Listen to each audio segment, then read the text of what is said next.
If Biden steps away and for some reason decides he's not going to run for president, are you going to step up and serve your country? I think about how many other people would have to say no before they get to me. Yeah. And like, quiet, please. Just the logistics of collating all those no's sounds like something even the Pitney Bowes company couldn't handle. It'd be a lot. They're like, oh, there's another no. Just keep going. They're like, how many people in the country? 345 million. 2.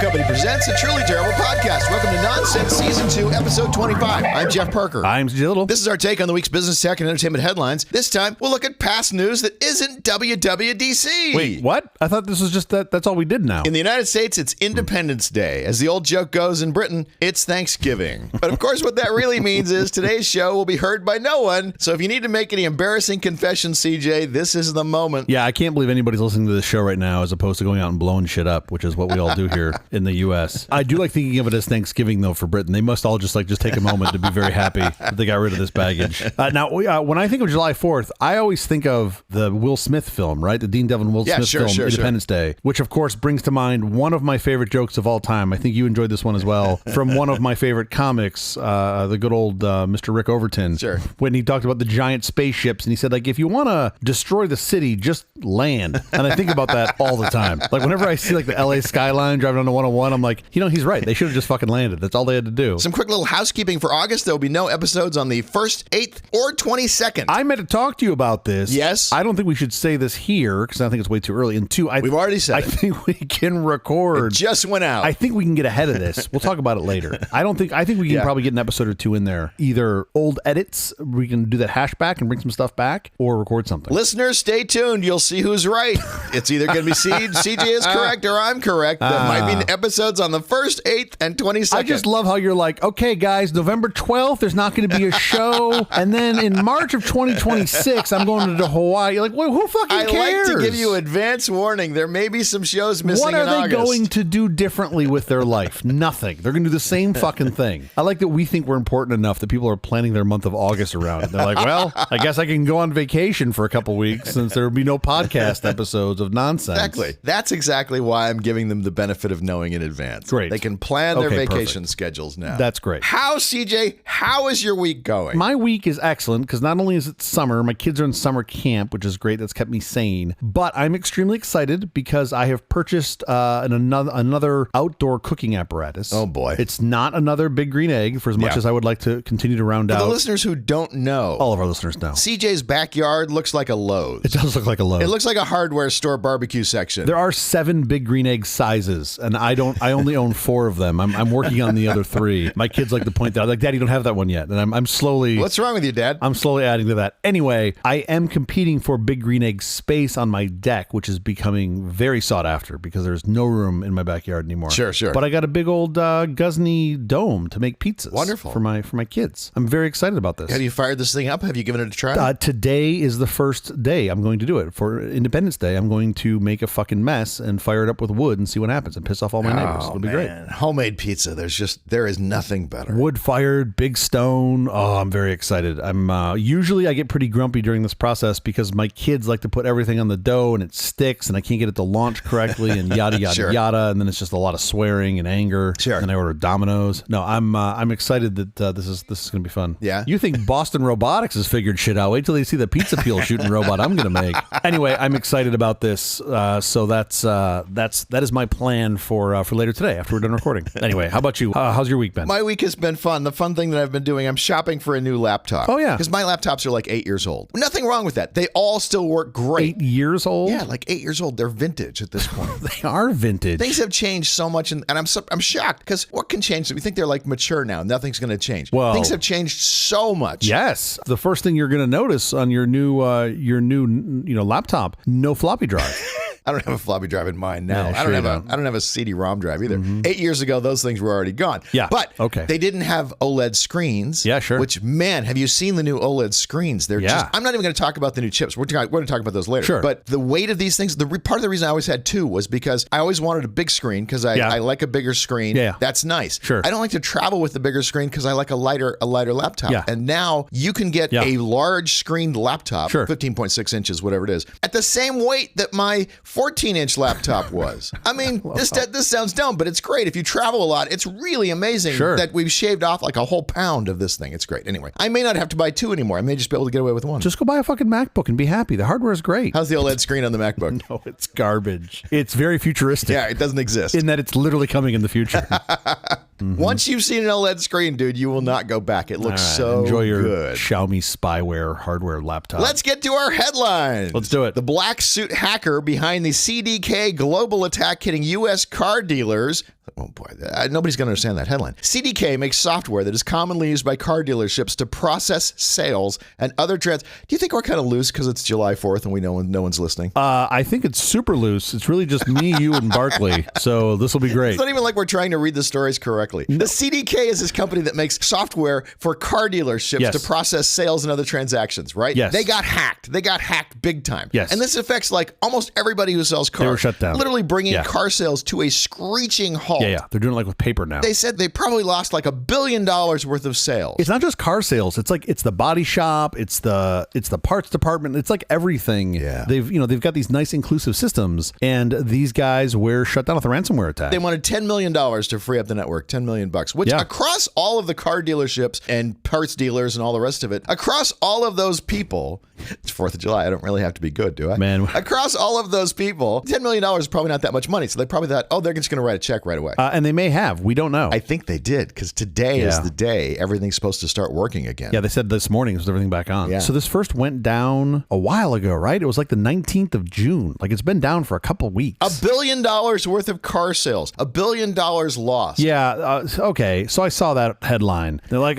may cost dealers $1 billion. Like, where did no sense. Where did that money go? Did they go buy horses? What did they do? They're just going to come back and buy it. It's just deferred. All those people just decided they're going to take the bus. Everyone's just like, you know what? This metro ain't so bad. I'm going to take the train. Somebody pees on my leg every now and again. It's fine. Forget this car thing. It's warm. It's warm. Yeah, I just, whatever. It's fine. So many nice people. I'm just going to say it again. I know I feel like I'm just beating a drum. Yes. There is no real accountability for this shit. Oh, yes. For CDK. For CDK, there is not for the dealers. There is no accountability. I'd like the dealers to make better, I'd like the customers to make better decisions. But right now, that's not where the problem lies. Of course. The problem lies with these companies that have not, in my uneducated opinion, stealed their infrastructure. They have not done the hard work. They've cut corners. They haven't spent the money. And it's like, no, you've got to do this. And having been in these roles. Who wants to do two-factor authentication for the 17 people who work? It's hard. Exactly. You got to have your phone with you. It's like 6 numbers in order. You got to type them in. It's hard to remember. Right. Yeah, I get it. It's super fucking hard. But the problem is there's no real accountability. And the best we've done are very small fines. Yeah. Some of the biggest breaches we've seen are these small fines. And it's like, totally ineffective. Maybe instead you should make it criminal. And you make someone like the FTC could just say, look, we don't give a shit whose name's on the line. Yeah. You put somebody's name on the line, right? Someone that has authority and executive making decisions power, and you just put their name on the line, and they just go to fucking prison when this happens. Like, simple. Right. Because then this shit would stop. Yeah. CIOs would say... would scream loud enough that they would quit if they didn't get the money they needed to fix the systems. They'd just be like, no. Like, yeah, for sure. CEO, go put your name on the line. They're going to be like, well, fuck, I don't want to go to prison. Like, they'd actually fix this. And I feel like that should be a thing. You might also want to take those classes at junior college about how to secure your system, finally. Sure. You might actually want to learn how to do this, because it does matter. I could see, like, walking into Sac State, and it's just like, John Chambers, like, what the fuck are you doing here? And he's just like security 101. Like, I thought you were retired. He's like, well, I don't want to go to prison. That's what I'm doing here. That's what I'm doing here. Just like everyone's there, and you're just like looking around the room, and you're like, I know some of these people. Let me be careful and say, I am not putting down junior college when I say that. No, quite the opposite. I am not in any way. I'm saying there is great education at junior college. Yes. All these people have to do is go avail themselves to it. All they have to do is put in a little effort. They could get the information on how to fix these problems. Is that Meg Whitman over there? It should sure be. Is. They should all be afraid of having security problems. They should all care passionately. And yet here we are, and no one is really afraid of it. I'm moving on to Hurricane Beryl. Oh, yes, you should be freaked out about Hurricane Beryl. It intensified Monday night into a Category 5 hurricane with sustained winds of 165 miles an hour. Prior to Beryl, in more than a century of hurricane records, the earliest a Category 5 hurricane has ever developed in the Atlantic was July 16th. Yeah. That was Hurricane Emily in 2005, the notorious hurricane season that delivered Katrina to New Orleans about a month later. Let's just be clear here. This was like a couple days ago is when this thing made Cat 5. Yeah. I think it was on July 1st, right? Wasn't it like on Monday? So the first day of July, we now have a 165 mile an hour wind. Which is the opening day of hurricane season. You can't get any earlier than that. Well, then you got to go to the hurricane spring training, which is in Bermuda.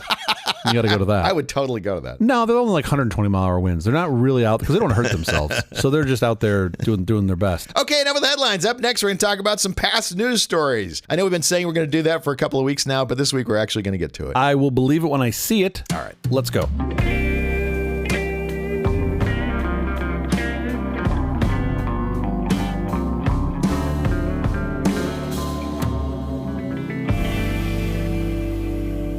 I had great fun discussing WWDC with you the last couple of... I was going to say, which time? Well, let's do it again. Those icons, you can make whatever fucking color you want. You want them blue? You can make them blue. You want them green? You can make them green. Thank goodness. Now, you can't do yellow. Yellow's going to be in beta 3. There were other news stories that I wanted to discuss that we hadn't ever really talked about very much about. Sure. And so... More bugs? Are we doing bugs? Maybe just for a little while. Tornadoes. For a little while, maybe we can stop talking about WWDC and do something new. Okay. Really what I want to do is, I got 3 categories. They're going to organize these stories very loosely into 3 categories. Insects. There's new chips, brand new world, because there's lots of stuff happening in China and the world, and other places besides the U.S. where technology is changing. Sure. And there's also, it's being followed with lots of new regulations. Okay. We should look at all 3 of those things. That's a lot. I believe in us, though. I want to start with new chips. Spicy nacho. Computer chips. Oh. What's happened in the last year or so is Windows on ARM has started to work. Yes. ARM is a different kind of chip. Yes. It's a different sort of chip than the x86. You needed to get some inertia, right? You had to build up. You needed more software to work. It wasn't just enough to have Windows. You needed to have all the ancillary third-party software working, and then you needed chips, and those things kind of happen back and forth, right? They didn't all happen together. Yeah, it was kind of a rough start. ARM on Windows basically was unusable until this year, and this year it's really lit up and is actually kind of exciting because you're going to get much better battery life, which ARM chips give you over x86, and much better performance and all sorts of good things, and also NPUs built in for AI. Yeah, well, I mean that's table stakes going forward. I don't think you're going to see a chip in any device that doesn't have an NPU built into it, and that's for everybody. Question though, do you think it's fair to say that Apple with their silicone helped push along Windows on ARM? Because I feel like it did. Oh, it had to, because they were getting so much better battery life that to compete, Microsoft had to say, you got to come up with this, we got to come up with something that has similar battery life, that has similar performance characteristics. Yeah, absolutely. Their only option was ARM. Yeah. We thought their only option was ARM. We'll come up in a second. We'll discuss how it actually came out. Oh, there's a surprise. There's a surprise. There's a twist. Anyway, there are Microsoft Surface devices that have come out, and several other notebooks have come out that are using the new Snapdragon X Elite line of chips. And they are getting the great battery life, and they're getting really good performance and all of those things. The Snapdragon X Elite is a powerful processor designed for Windows laptops and tablets by Qualcomm. It was announced in late 2023 and boasts some impressive features. Best-in-class CPU performance for laptops, even surpassing Apple's M3 chips and benchmarks. Comes in 4 variants offering a range of processing power. It's built with AI in mind. It features the Qualcomm AI engine with a powerful hexagon NPU. You're going to ask me why it's a hexagon? I don't know. This allows for tasks like running large AI models on the device with enhanced security features. So let me just highlight a couple things here. One, this is from Qualcomm, right? This is the company that normally you would, at least I think of. The chip is not from Intel. Yeah, but you would think of them as like, they're like the phone modem manufacturer. The phone chips. Right? Like they make phone chips. They make almost all your phone chips. Yeah. Also worth highlighting, fellow alumni, Andrew Viterbi. What year? Fuck, before us. He's old as rocks. I don't know, the first year? Is that true? The second year of the school? The engineering school at USC is literally named after him. It's the Viterbi School of Engineering. Have you ever been on campus before? Okay, USC is a school in downtown Los Angeles that you can pay to have your kids go to if they want to be on the rowing team. I hold a degree from that university, and I did not... well, they might be questioning that now based on... They might rethink that. But you hold like a fun, like a pretty person's degree. I hold the... Yes, I do. I hold the degree from the people that stay in the fucking basement they don't let out. Like, if you've ever been to Salvatore Hall at USC. You're a tool degree. Yeah, exactly. Yes. There's a reason that room has no windows in it, because nobody actually wants, and by windows, I mean, sunlight. Qualcomm, great chip. Yeah, Andrew Viterbi. He's the Qualcomm guy. California-based company, right? They're down in San Diego somewhere. They've been making chips for phones for a very long time. Viterbi holds several patents. He's helped really define wireless computing or wireless devices. They're now like competing straight up, not just competing, leading with Leading. CPU architecture. And I think that's pretty cool. There are laptops such as Asus Vivobook S15, the Microsoft Surface Pro 11, and the HP OmniBook X, which are centered around that Snapdragon X And by the way, Elite. really compelling features at a really compelling price point. You're seeing these at, I think that Vivobook you mentioned it's like an OLED display and it's still a $1,300 machine, which is pretty cool. It's a 15-inch OLED display. Yeah. This is not a 14-inch, and the whole thing is 3 pounds. It's really lightweight. It's like a legitimate MacBook Air competitor, it seems. It seems like that's sort of the niche they're going after, is this lightweight, medium scale. What's the screen size of the MacBook Air? I don't even know. They go up to a 15. 15 is the biggest. I think they've got a 13 and 14. Let's talk about NPU. Let's talk about artificial intelligence, which runs on NPUs. Yeah. The Snapdragon X NPU does 45 trillions of instructions per second. That's a lot. While comparatively, Apple's M4 does 38 tops. Yeah, So it's like a 14 top difference. This is going to be a cat and mouse game. You're also for sure. You're comparing things on only one aspect. I think when they put these machines side by side, at least this is not the M4, the M3. The Apple M3 outperformed on single core performance, which surprised me because I really didn't think that it would. Sure. But underperformed on multi-core performance compared to the Snapdragon. which is really mostly where you live, is in the multi-core world. Yeah, I mean, I'd say kind of only where you live. Like, there's so few things you're going to be doing single core. And by the way, who's making software that's not optimized for multi-core? Right. It's pretty rare. Are you going to buy one? Eventually I will buy one. Yeah, Okay, I'm great. waiting to see more come out. I mean, what's really amazing is we're starting with low prices now at $1,300 for the Asus. It's only going to get more competitive going forward. I mean, it's weird. It's almost like in, let's say, 12 to 18 months, like it'll be like half the price. Thank you, Gordon. Yes, it's very likely it will be half the price. I feel like we're going to get a cease and desist from his estate one day. We should. We've certainly earned it. One day the Moore estate's going to be like, look, all you're doing is dragging my dad's name through the mud. Please stop. Just please stop. Can you not mention Can him you just on your not? Can you just your call little it program? something else?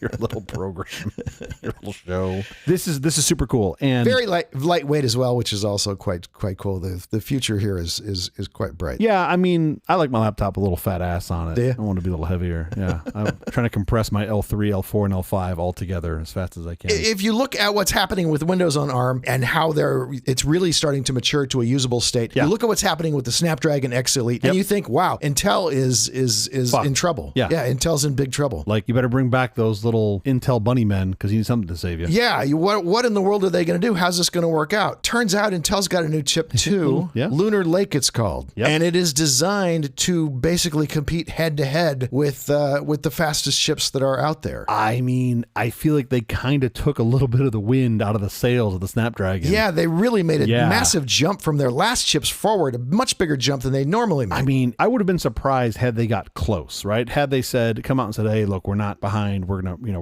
we're very close. They're not saying that here. They are exceeding pretty significantly what the Snapdragon can do. It's a little newer, so granted they've had a little more time at their back. They're still in the running is the point. And that's impressive to me. Yeah, let me just go over that tops list that we went over a few please. trillions of instructions per second. Apple's M4, 38 tops, 38 trillions of instructions per second. That by itself is mind-blowing. This is just the NPU specifically, right? Just the NPU. Yes, just the NPU. Snapdragon's NPU, 45 tops. Yep. Big jump forward, big jump forward. Lunar Lake does 48 tops. Yeah. That's really, really amazing that Intel has gotten that out of their NPU. But hang on. But wait, there's more. Intel's Lunar Lake boasts a total of 120 tops for AI workloads. Yeah. 48 tops come from the NPU, an additional 67 tops from the Xe matrix extension arrays in the GPU. This is still super impressive, right? Like, I'm sure your whatever the software you're running needs to be designed to support this, but 120 tops is bananas. If you're doing AI, that's exactly the processing that you need. And all of the new Windows Copilot stuff is AI. But even the AI is going to have to be optimized, I'm assuming, to take advantage of this Xe matrix extension. I don't think you can just dump your regular load on it. The point is it's there, and that's super impressive. There's something else, though, that you kind of glossed over that is interesting about this Lunar Lake chip that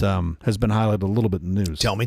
Who makes it? Well, I should say who makes it, but who helped Intel make it? TSMC. The lithography on the wafer is done in Taiwan by TSMC. You know for sure it's done in Taiwan? I do. First time that's been the case for Intel. Intel usually does all their own fabrication, and this they've farmed out because TSMC does that fine lithography routinely. They do it quite well and quickly. That doesn't mean Intel won't eventually be able to do it themselves, but they currently farm it out. I think TSMC helped them with Meteor Lake as well, which is great. I think this is good that they're doing this to stay relevant and stay competitive. If you don't have the manufacturing capabilities that you need to make the latest and greatest chips, your option is to go go find some. Yeah, what's the point? Right, go find some additional capacity. The fun thing about both of these chips, the Snapdragon and the Lunar Lake, is the way that they're using their P cores and E cores. They have two types of cores. Yeah. One is for performance and one is for efficiency. The performance uses a lot more power. Sure. But when you don't need that kind of power, you shut those cores down and you're just using the efficiency cores. I spend a lot of time working on my core, so I have both a very performance and efficiency core. I can eat chips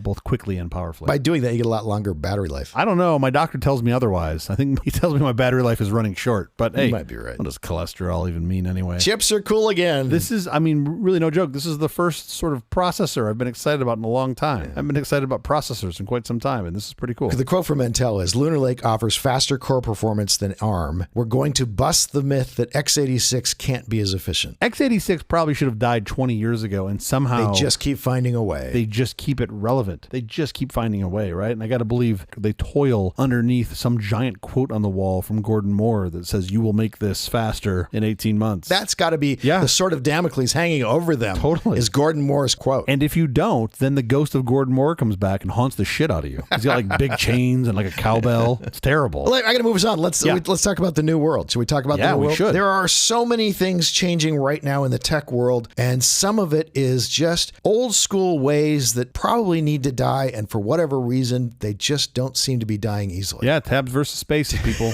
Fuck tabs. Tabs versus spaces. I don't know if you saw this story. Dell said, return to the office or else. I love Dell, this. the computer corporation. Yeah. And nearly half of the workers chose or else. And Dell management said, no, that was a rhetorical statement. It was you didn't actually get to pick which one. Big tech companies are still trying to rally workers back into physical offices, and many workers are still not having it. Yeah. Based on a recent report, computer maker Dell has stumbled even more than most. Yeah. Dell announced a new return to office initiative early this year. In the new plan, workers had to classify themselves as remote or hybrid. Those who classified themselves as hybrid are subject to a tracking system that ensures they're in a physical office 39 days a quarter, which works out to close to 3 days per week. Yep. Alternatively, by classifying themselves as remote, workers agree they can no longer be promoted or hired into new roles within the company. Why would you take so much of your workforce and say, we're not going to promote you, we're not going to give you a future? My God, it's crazy and terrible. I can pretty much tell you why. Because this has been my experience having looked at this and having been a huge proponent of remote working for 20 years. You have a bunch of old managers, and they have no interest in learning how to become better managers or learning how to become current managers. And they go, this is the way I've always done it. I need to see people sitting in desks. And if they're not sitting in desks, they're not working. And this has been a huge gripe of mine for a long time. I've said to countless companies that I've been associated with in the past, if you think somebody sitting in a chair, right, somebody does knowledge work, whatever that might be, right,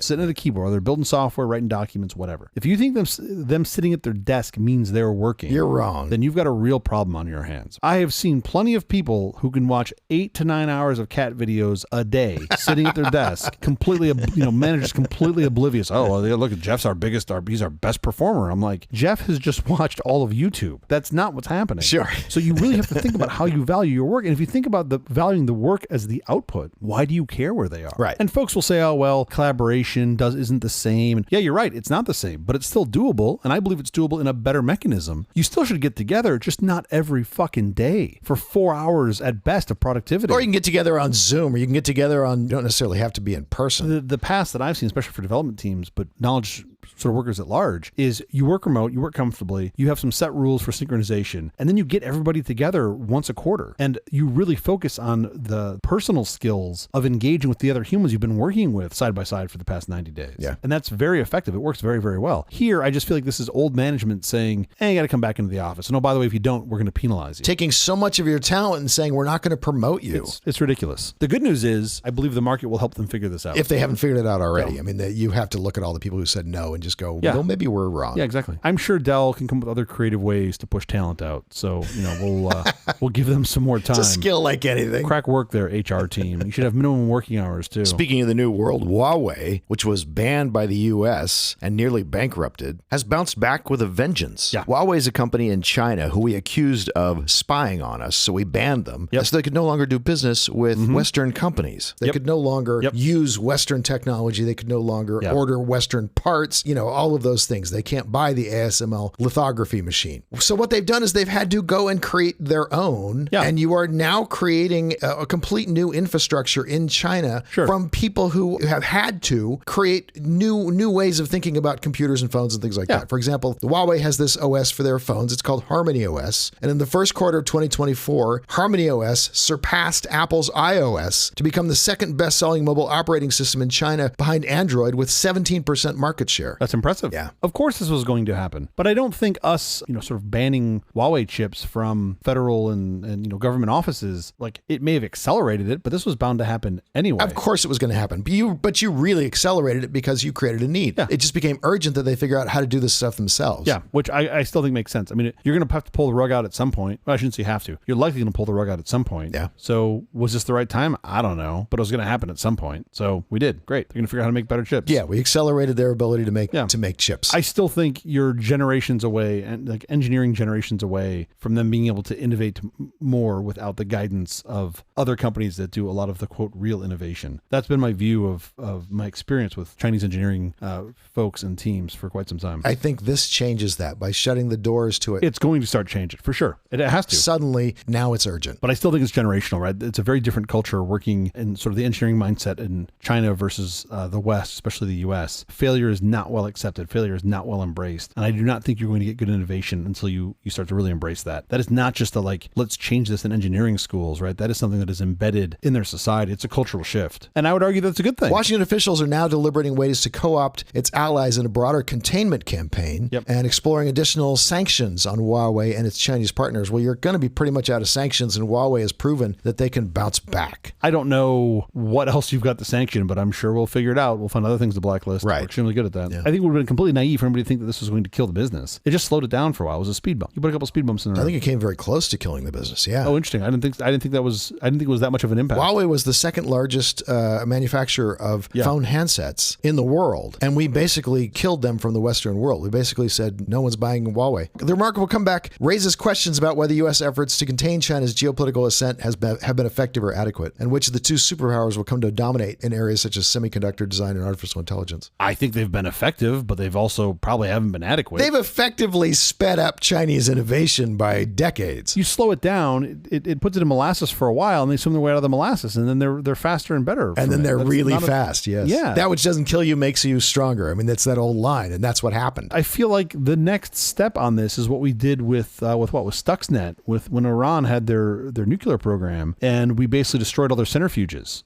You really want to shut them down? That's what you got to do? That doesn't seem very nice. Also in the new world, we have finally settled up with Julian Assange, who's pled guilty and is going home after a long extradition fight. WikiLeaks founder Julian Assange has agreed to plead guilty to a single criminal charge, ending a long extradition battle with the United States government. Assange reportedly will avoid further jail time and be allowed to return to his home country of Australia. I think this is a good deal. I think this is the right thing. I think his little bit of what I'm interpreting as posturing in this was unnecessary, specifically where he said that he did not want to go to the continental United States and that he was only willing to go to some small territory. Some territory still controlled by the U.S., yes. I'm like, look, and his claim was he wouldn't be safe in the continental United States. And I was like, look, buddy, if the U.S. government wanted you, they'd have you. They would have you. Also, you're going to a territory that's controlled by the U.S. If they wanted to grab you there, it would be just as easy to grab you there. Does he think the FBI doesn't have maps? Like they don't know where it is? The FBI's like, oh, fuck, we don't know where the fuck he is. Where is that on a map? What is he, in Antigua? We don't know. No. Like they know how to fucking find you. So that felt like a little... They know how to use Google Earth. Exactly. They just use Google Earth to shoot right over to you. I thought that was a little disingenuous, but whatever. This is an interesting case to me because what they're basically charging him with is releasing classified documents,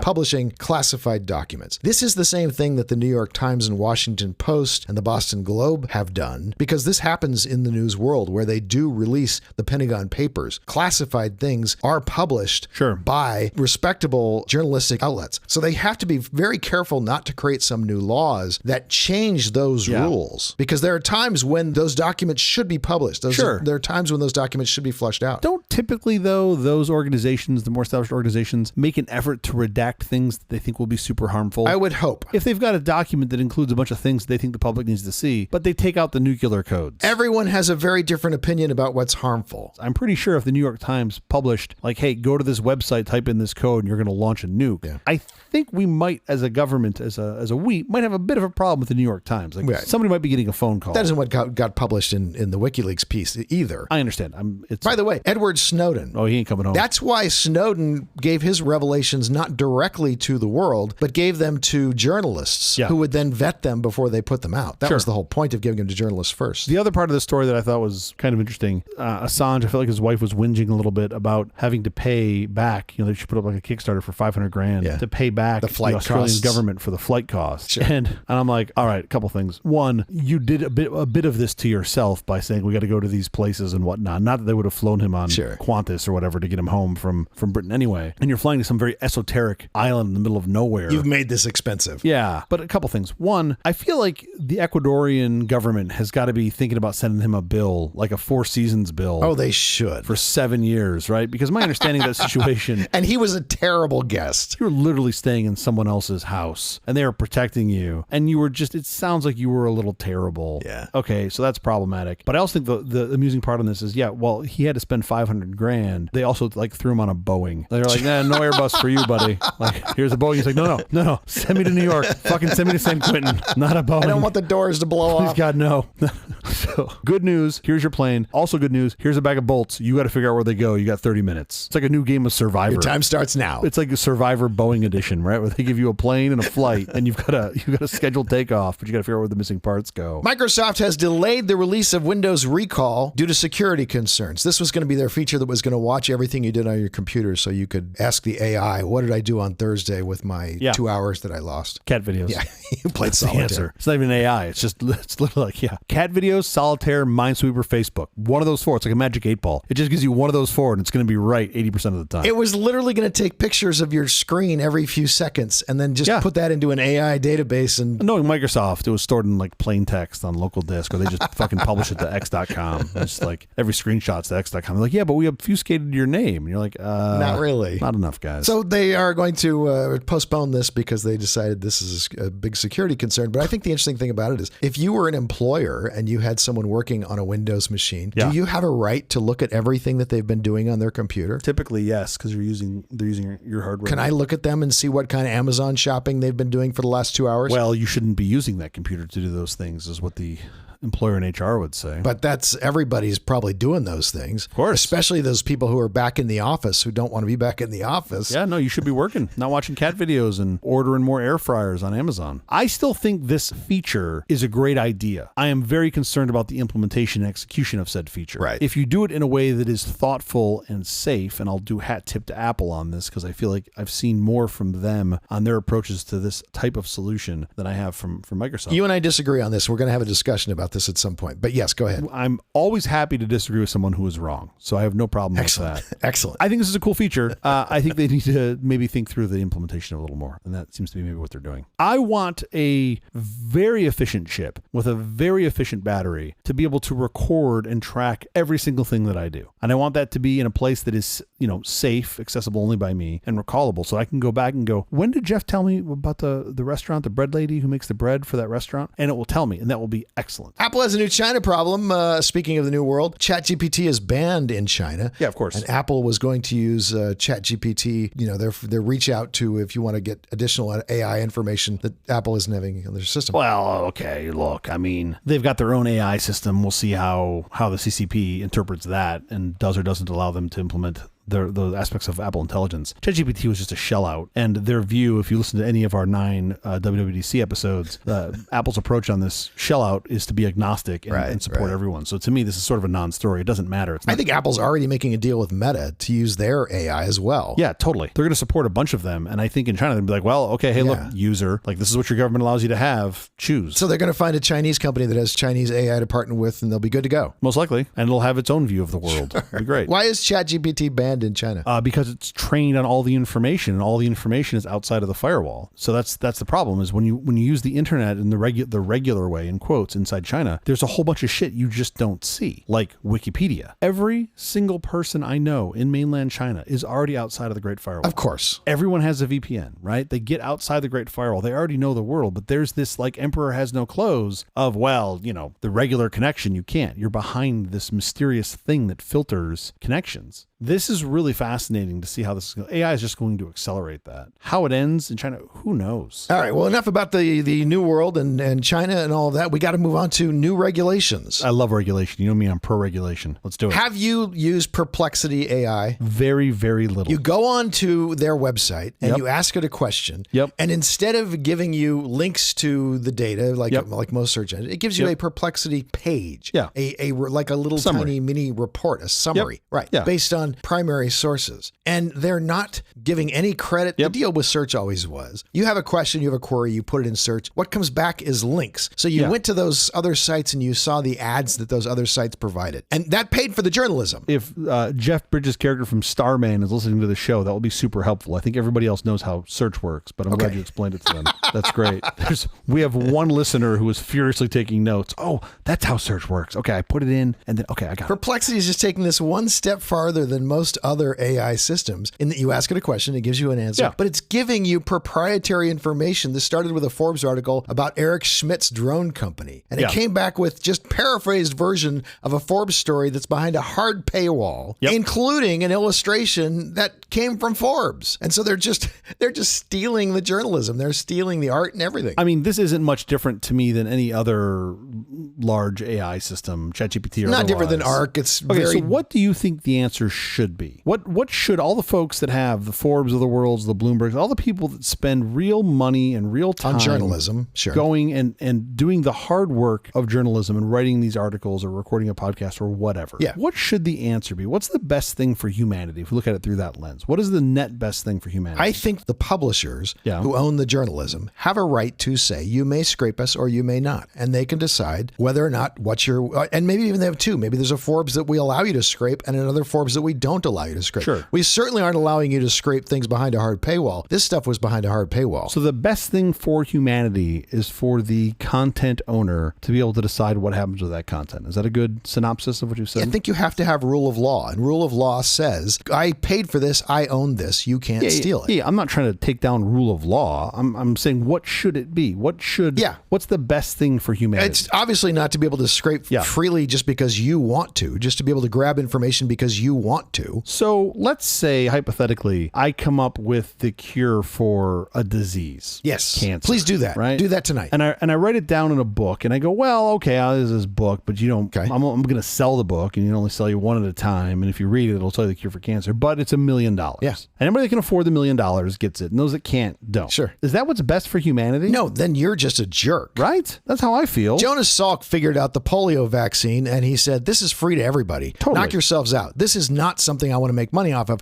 We all need this. Yeah. So that's the right way to do it. Joseph Salk was not a jerk. You for charging $1 million for your book. Sure. And by the way, you only have a limited amount of time where you're covered under a patent like that. Well, if it's a patent, if I'm 20 years, about 20 years, yeah. That's if I'm using patent protection. I could be using trade secret, make everybody sign a non-disclosure. Still, even in 20 years time period under patent protection, which by the way, you've already publicized it anyway, that would still be a very terrible thing to do for humanity, right? It might be great for me, it might make me a bunch of money. Of course. But terrible for humanity. Sure. I kind of feel the same way about knowledge creation, which is a version of what this is. I am not saying that the journalists should not be compensated for what they've done. That is definitely not what I'm saying. Mm-hmm. But I do think the other extreme of you made it, you can do with it what you want, I'm not sure that's great. I'm not sure that's what's best for humanity. I agree the patent system is a disaster. You should change the patent system. Oh, for sure. Obviously, if you're not exploiting your cure for cancer, it should go to the world. It should open up. But if you are exploiting your patent and you are within the bounds of the law, we say you get 20 years. Unless we change that. I completely understand that's that. what you get. And I'm not saying what we have in law currently, because clearly what we have in law currently does not address this at all. Right. So we can't use what we have now. I'm trying to say, what should it be? And to me, I think there's an element of the knowledge should be available, right? It's a page out of Stallman's book. It should be free and available to everyone. But you don't get to steal it. You can change the laws if you want to. Well, that's what I'm asking. Then do that. I'm trying to jump ahead here too. I didn't ask you what's doable under the law. I asked what should it be. Yeah. Forget about the law. To me is just the execution of what it should be. Well, in theory, it's the execution of what it should be. It usually isn't. But like, what should it be? And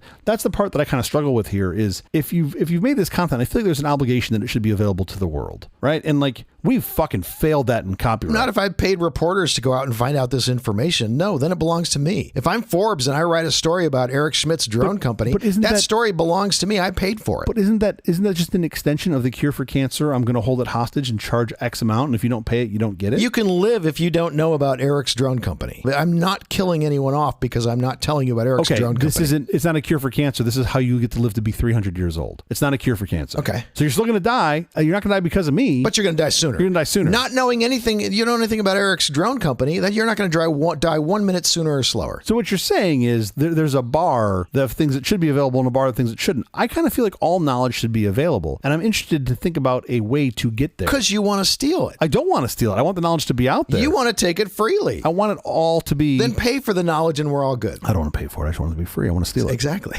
No. I want...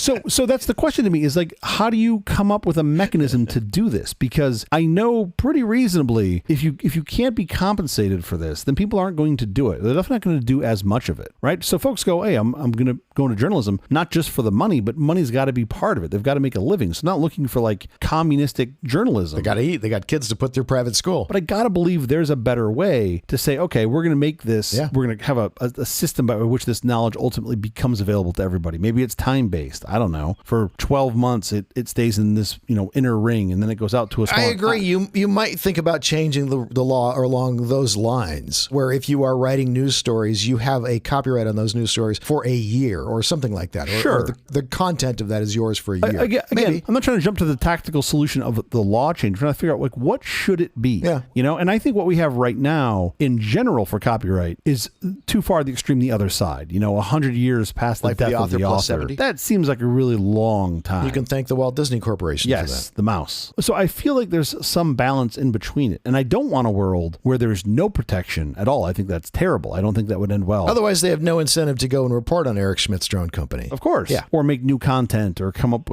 spend time in development of cars. Or cure cancer. Or cure cancer, right? These are all so you need some mechanism, but I don't feel like we're talking about that. Instead, we're just talking about these guys stole it. Okay. Well, under current law, they did steal. I understand, but the AI, and we're breaking eggs. We're making omelets, right? You can't make omelets with eggs that aren't broken, so we got to break the eggs. It doesn't justify breaking the law. You should still have the full penalties of the law. In this analog, the eggs are the law, so it does justify breaking the eggs. If it was illegal to break eggs and I want to make an omelet, I'd say, Jeff, I've got to break the law because I'm trying to make an omelet here. This whole discussion is just making me hungry.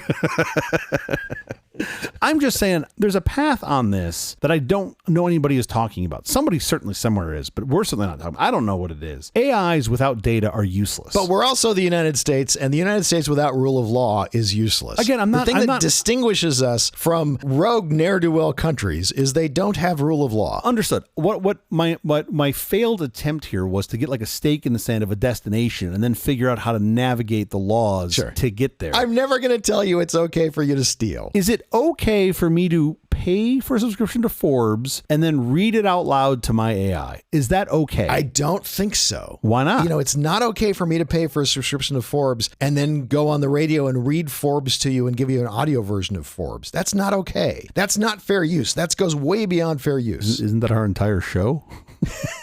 Fuck. Well, all right, folks, we had a good run, everybody. But as it turns out, we read a headline and a paragraph, and then you and I opine on it for 30 minutes about just random, unrelated shit. And you're like, this one time I saw a squirrel in my backyard. You're like, what?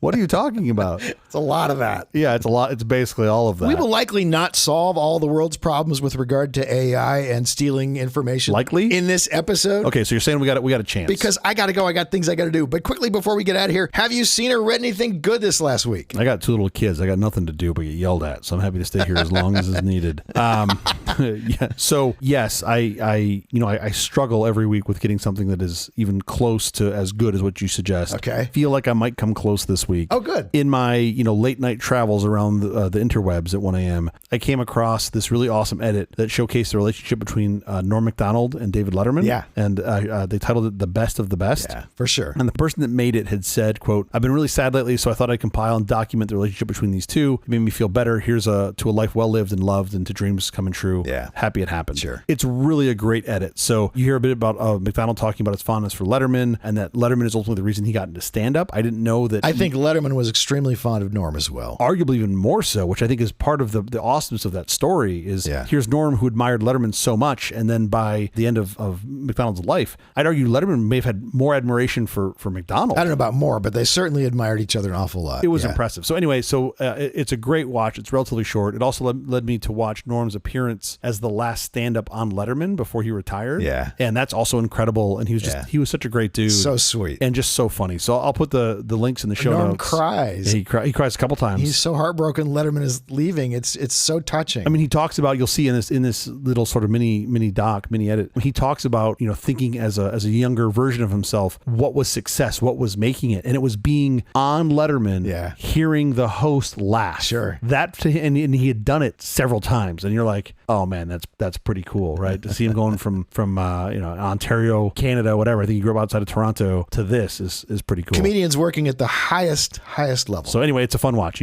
I think you'd like it. How about you? What have you seen? Remembering Gene Wilder, a 2023 American biographical documentary film about Gene Wilder's life and career, as well as his battle with Alzheimer's. Wilder seems to be personally narrating the film, but in fact, the narration is coming from his autobiography, book on tape, Kiss Me Like a Stranger, My Search for Love and Art. The doc is a puff piece, a tribute. While the real Wilder was a complicated, fascinating person, nevertheless, the film is a delightful opportunity to enjoy once again Wilder's amazing body of work. Remembering Gene Wilder on Netflix now. Whenever I go to the local farmer's market, that's the shirt I always wear. What's that? It says "Kiss Me Like a Stranger." Oh, okay, good. It's weird. You like to kiss the farmers, do you? I mean, I just figure, hey, why not? Let's. You guys have seen some shit. Why not? Why not? That sounds incredible. I will definitely check that out. You have gone off Apple TV onto Netflix, so I feel like something's happening. Living crazy. That is the episode. Thank you for joining us for all of this nonsense, a truly terrible podcast from The Awful Company. Visit us on the web at nonsense.productions. I'm Julian. I'm Jeff Parker. If you like this program, please follow, download, subscribe, and like at Apple Podcasts, YouTube Music, Amazon Music, AntennaPod, iHeartRadio, Spotify, My Favorite Overcast, or wherever you may get your podcast from. Nonsense is initially recorded using Audacity, 32-bit float recording for the highest quality sound. Audacity, like 95% of everything we use at Nonsense, is free and open source. If you need to make high-quality recordings, check out Audacity. Special thanks to our floor director, Sean Phillips. Imagine how much better we would sound if we recorded in 64-bit. Maybe that's the problem. It's not the content. Would make no difference. No difference? It wouldn't help you and I. Thanks, John. We'll be here every Thursday morning for more nonsense. Please join us.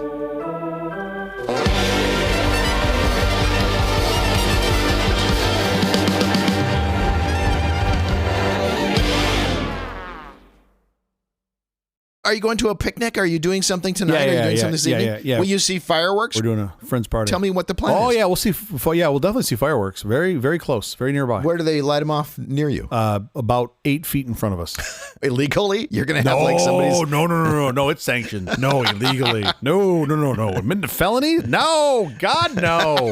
No. We watch them on a screen, on a TV, AR.